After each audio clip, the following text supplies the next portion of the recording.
So the project for today is to install a Ragusa driver's side tray, and I have a couple of reasons for that.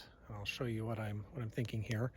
So I have a vacuum pump that is mounted to the firewall, and every time this turns on, it rattles the dash. So I'd like to quiet that down. You can see this is a vacuum booster for the brakes, so that you have basically electric vacuum for the brakes.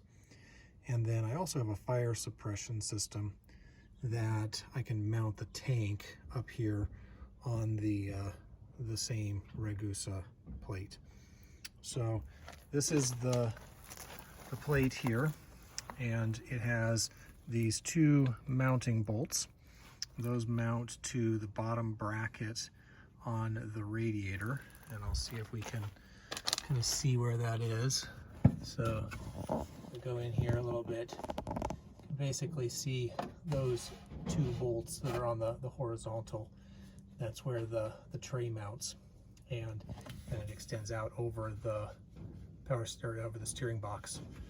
And that should be a good location for both the vacuum pump so it doesn't rattle the dash, and the tank for my fire suppression system.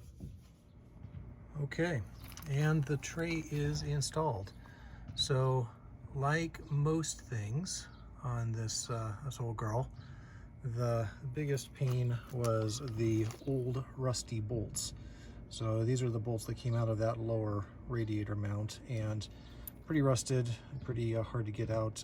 Took a couple of rounds of penetrating oil and was able to eventually get them out.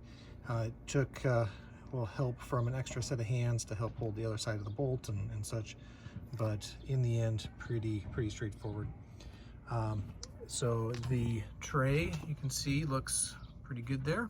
It did come with a couple of new bolts, so they got nice nylock nuts on the back side, so those should hold up for quite a while.